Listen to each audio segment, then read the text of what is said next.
Hey guys, welcome to ADR Tech Reviews, and I'm going to be going ahead and showing you guys the main differences between the R9 390, 390X versus the 290X and the 290. Well, won't be showing you the differences, be showing you definitely the similarities because they are fairly similar cards, being as they're all based on each other. Well, 290X and 290 being the basis of the 390X and 390 because we of course have a refresh. I do have the 380 versus 285 video because I do own a 285. I have that probably down in the description. I'll probably put a little notification up here. I don't know what they're called, to be honest, up here on the screen. But let's go ahead and talk about the main differences that we'll go ahead and show you guys the new egg. Here we have the 390. Let me actually start with the 390X. Here we go. We have the 390X. As we see, it's $449.99 for the Asus Direct CU2 edition. Stock comes at 8 gigabytes, 512-bit bus, core clock 1050 megahertz, so 1050 megahertz or 1.05 gigahertz. Actually, let's go specifications. Here we go. Of course, it's something you can do on yourself, but just might as well talk about it, have a little discussion here. So here we'll see the effective memory clock at 6000 megahertz. We have 8 gigabytes and the 512-bit bus. This is actually fairly standard, and it's kind of reminiscent of the Sapphire version of the R9 290X. But here we have the R9 290X, and this is how it came on stock. For some reason, they do have it at $599. I don't know who is selling this, but we do have the open box 290X right here at about $100 less. Wait, where am I? Oh no, I'm sorry. Yep, about $100 less, going down from $419. Now here's the difference. You'll see 4 gigabytes of VRAM instead of 8. So those higher resolutions that you'll be able to hit with the 390X, well, you will probably not be able to hit as well on the 290X, the specific one, of course. The effective memory clock is less because there, of course, is less memory, and most likely they are clocked at lower speed. Core clock seems to be actually exactly the same. Bit bus exactly the same. Basically, everything's the same with a few minor refreshes. I could go back to a comment that I had in a later video explaining that, but from what we see in the specs, it's about the same. Most likely there are improvements on the GPU chip itself, but we can't really see that from the numbers here. So here we have the 390, which is surprisingly $100 less than the 390X. I would say if you want to buy a new card, get the 390 rather than the 390X because of this. Core clock is 1000 megahertz instead of 1050. Specifications we'll see 8 gigabytes. Everything's about the same except for the core clock. Sorry. But this is where we're gonna see the difference. We see the 390X and 390. I'm gonna show you this really quick.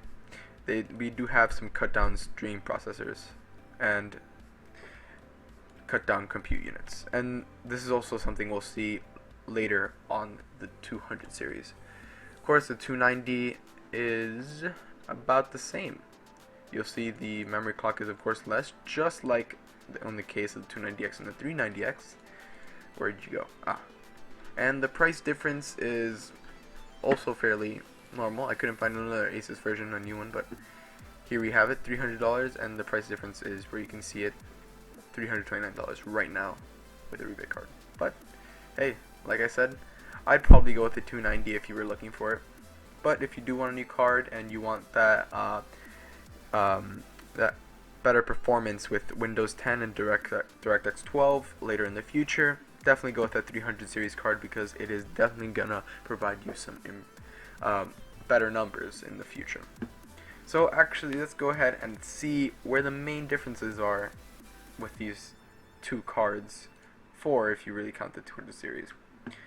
So here is 290 and 290X. Here it is. We're gonna go down to what I noticed here. It's about the same, as you can see. Same cut down, same compute units, everything. Of course, you'll see the memory bandwidth. I don't know if they're the same. I kind of missed that. It is higher. Here we go. It is higher, slightly higher than of the 290X and the 290, and that's really the main difference. Besides the 290, of course, that has the up to 4 gigabytes, and the 290X has the up to 8 gigabytes. So again, you know, this is pretty straightforward. They're kind of the same card. They are a refreshed version, so you will see the 390X and 390 standing above the 290X and the 290 in newer games. Once DirectX 12 is released and Windows 10 is released, you'll definitely see that improvement. But for now, you'll see right now that 290X and 290 will either be a little bit lower or on par with 390X and 390. So at the moment, if you're looking to stay with Windows 8, stay with DirectX 11, maybe upgrade to DirectX 12, or you have lower resolution monitors like I do. I don't even have a 1080p monitor to test on. I usually just set my settings to 1080p and have, open Catalyst Control Center. Let me actually show you guys that to set my resolution to 1080 when I do my test. But if you're like me, you have a lower resolution monitor, and you just want a nice graphics card to play your games, you can definitely go for the 200 series cards, because it's going to give you about the same performance, maybe a little bit less, for definitely a lower price. Alright guys, I think that's it. If you have any questions or anything to correct me on, you can definitely put that down below in the comments section. If you want to suggest anything for videos, definitely put it down there too. Also, I'll be talking about the Fury X and the Fury Air Cooled, as well as the Fury Nano in my next video about this series. Oh, and don't forget about that wall-mounted PC. I do have a little bit of setback, but that will definitely be getting to that. I will bet. Mumbling my words today. I will definitely be getting to that soon. Alright guys, see you in the next one.